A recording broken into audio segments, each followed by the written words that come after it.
We ought to go away from all that snow and cold and ice and sleet. Come somewhere where it's all dry and warm, perhaps prickly heat. Let's go to the desert to solve the prickly problem with the porcupine, Dr. Pete. It's written by Cheryl de Vega and illustrated by Luis Perez, another good illustrator. Dr. Pete, the porcupine, was no ordinary doctor. He was able to mix potions and use them to solve prickly problems. And in the hot, dry desert where he lived, his neighbors had lots of prickly problems. Pete was able to solve every one of them until one strange day. It began as a typical Monday. Dr. Pete pulled on his puffy coat so he wouldn't poke his patients. He opened his office door and smiled at the long line of neighbors who greeted him. "Who's first?" Dr. Pete asked cheerfully. Jake the snake raised his tail. "Dr. Pete, my rattler's not rattling," Jake groaned. "Ah," said Dr. Pete as he boiled up some tall tale snake oil and carefully dipped Jake's tail into the soothing potion. "That should do it." Dr. Pete gave Jake a hug. "Thanks, Dr. Pete," Jake cried as he slithered away, his tail rattling louder than ever. "Prickly problem solved." "Who's next?" asked Dr. Pete. Sting the scorpion stated his stinger stung, not his stung a stung. Dr. Pete whipped up a batch of rash bash butter, rubbed it on Sting Stinger and gave him a hug. "Wow!" exclaimed Sting. "The butter made it better." Prickly problem solved. And so the day went on.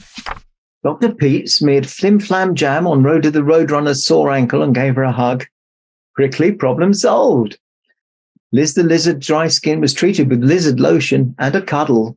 Prickly problem solved. At the end of the long day, Dr. Pete hung up his puffy coat and walked out of his office. He was surprised to see his patients waiting for him outside. "Dr. Pete," said Jake, "we need your help. We have a prickly problem we can't solve without you." "Oh, guys," said Dr. Pete, "I'm so tired. What is it?" "It's Cactus Jack," Liz cried. "He's so nasty." "Yeah, he's mean," Rhoda agreed. "Very mean," rattled Jake. "Here's the thing," explained Sting. "No one can pass him without hearing an insult. He makes us feel awful. We have to go past him to get to you, Dr. Pete," Liz added. "You can solve everything with your potions. Please help us." Dr. Pete hesitated. He knew Cactus Jack was a rude dude, and this would be a hard case to crack. "Okay," Dr. Pete finally said. "I'll go take a look." The gang followed Dr. Pete out to the dry patch of desert where Jack lived. Jack saw them coming. "Well, look who's here," he scoffed. "My prickly problem doesn't need solving. Sorry, doctor, but I don't believe in your silly potions." "Oh dear, this is a prickly problem indeed," proclaimed Dr. Pete as he examined Jack's skin. Needless to say, at least your needles are nice and sharp." Dr. Pete mixed up some Grouch Begone potion. Liz crept up and poured the potion into Jack's mouth. Jack let out a belch.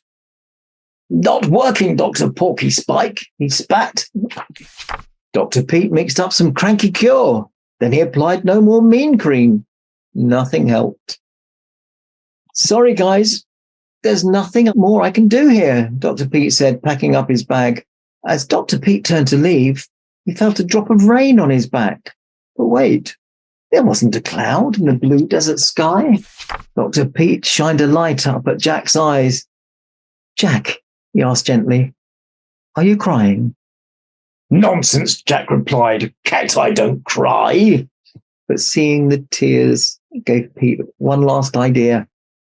"I need to examine Jack's heart," he said to the gang. "We can help," cried Liz. Rhoda ran like lightning and returned with Dr. Pete's puffy coat. Liz and Sting crawled up between the cactus needles, dragging Dr. Pete's medical bag. "Up on my back," Jake cried as he coiled his body and lifted Dr. Pete up. Grab onto Jack's needles. Dr. Pete climbed up, up, up. all the way to Jack's heart. But as Dr. Pete reached to rub some heart-hurt healing jelly on Jack's heart, he slipped. Dr. Pete threw his arms around Jack, trying to hang on. He hugged Jack with all his might. He hugged so tight that Jack's spiky needles pricked through his puffy coat. Ouch! But Dr. Pete didn't let go. And then something magical happened. Jack smiled and said softly, "Oh, Dr. Pete, I feel so much better. Thank you, my friend." Jack gazed down at his desert neighbors. "I'm sorry for calling you names and hurting your feelings. I guess it was just that I was lonely. My heart was hurting, and I took it out on you." The neighbors rallied round Jack for a group hug. Eek! "It must have been the magic potions," cried Sting. "Of course it was," the others chimed in. But deep in Jack's heart, he knew the truth. The magic wasn't in the potions. The magic was always in the hugs. What a nice story.